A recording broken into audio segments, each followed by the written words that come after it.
programang ito ay rated SPG. Striktong patnubay at gabay ng magulang ang kailangan. Maaaring may masiselang tema, lengguwahe, karahasan, sexual, horror o droga na hindi angkop sa mga bata. Ikaw ang aking dahala sa piling marinig. Ikaw ang Ikinapahamak ni Moira ang pagkikita nila ni Zoe at tuluyan na siyang nahuli ng mga pulis. Idamay kaya ni Moira si Carlos kapag hindi siya nito tinulungan? Magandang araw at info na nga tayo sa ating pinakaabangang tagpo sa Abot Kamay na Pangarap. Welcome to my channel. Please don't forget to like, comment, and click the bell button para lagi kayong updated sa aking mga videos. Samantala sa Japan, dahil sa mga ebidensyang natuklasan ni Annalyn kay Zoe, ay hindi na niya ito ipinaligtas para mahuli ng tuluyan si Moira. Dahil malakas ang kutob niya na nagsisinungaling sa kanila si Zoe at alam niya na nakikipagkita ito kay Moira dahil sa nakita niya ang bonnet na suot ni Moira at ngayon ay na kay Zoe na.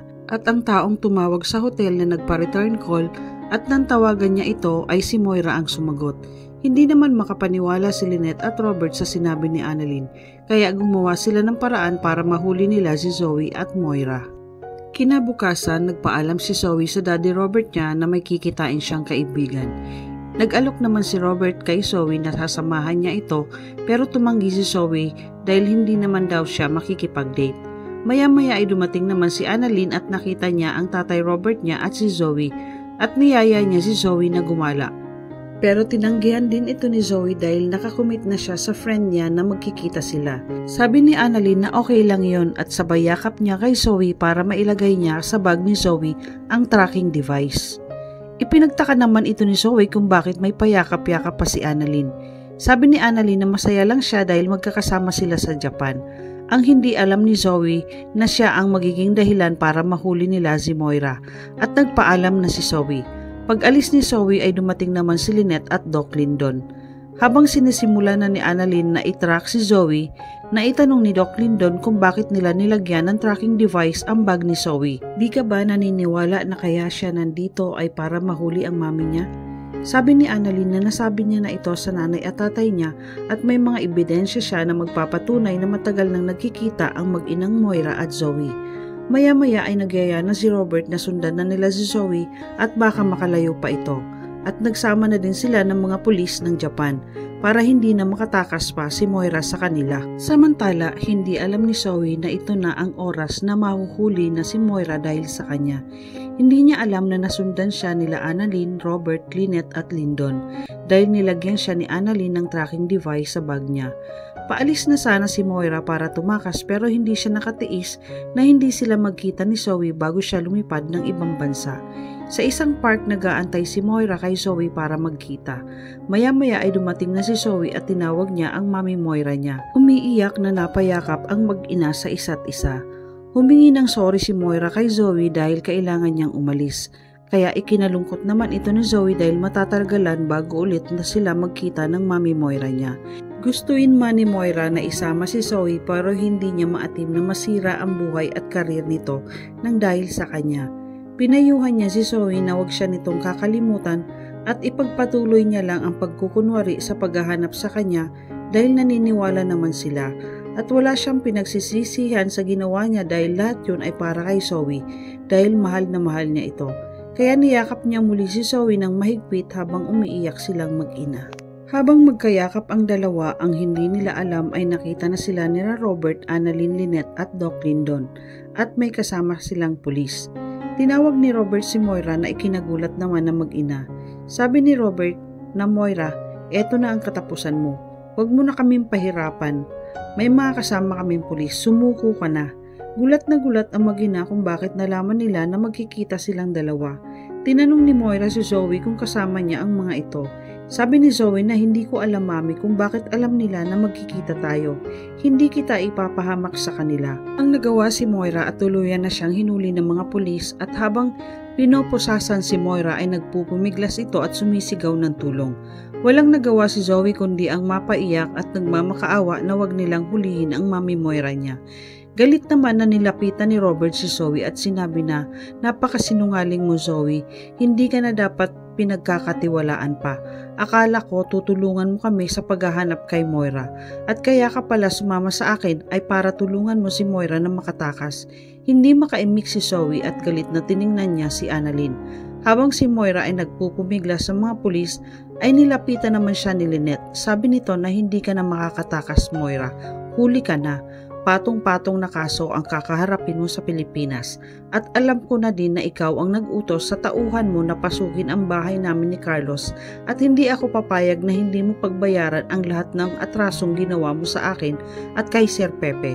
Galit naman na sinabi ni Moira na wala kang katibayan na ako ang nag-utos kaya patunayan mo yan at tuluyan ang dinala ng mga pulis si Moira. Samantala, sa opisina ng magiging attorney ni Dax, kausap nito si Carlos para ibigay ang bayad sa attorney at palabasan niya na galing ito sa isang anonymous donation ang tumulong kay Dax.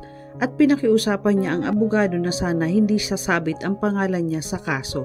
At walang dapat makakaalam nito lalong-lalo na si Giselle. Ipinangako naman ng abogado kay Carlos na huwag kang mag-alala, makakaasa kang hindi ka madadamay sa kaso ng kliyente niya. Habang nag-uusap ang dalawa ay biglang kumatok ang sekretary nito upang sabihin na may nagpupumilit na pumasok. May bisita po kayo, attorney. Ayaw magpapigil. Naitanong ni attorney at Carlos kung sino. Sabi ng sekretary na si Giselle Tanyag po. Ikinagulat ito ni Carlos, hindi niya alam ang gagawin. Nang biglang pumasok si Giselle at nakita si Carlos, ipinagtaka ito ni Jess kung bakit nandito si Carlos. Sabi ni Giselle, anong ginagawa mo dito? Sabi ni Carlos na gusto ko din sanang alamin kung sino ang nagbigay ng abogado ni Dax dahil hindi ako makakapayag na makalabas siya kahit na may bigating abogado pa siya. Kaya sinabi ng abogado na may isang tao na ayaw magpasabi ng pangalan na nagbigay ng abogado para kay Dax. Ipinagtaka naman ito ni Giselle pero iba ang kutob ni Giselle. Maya-maya ay nagpaalam na si Carlos. Habang kausap ni Giselle ang abogado ay tumunog ang telepono ni Giselle at nakita niyang tumatawag si Lynette. Agad naman nitong sinagot ni Giselle. Sabi ni Lynette na, Ma'am Giselle, may good news po ako sa inyo.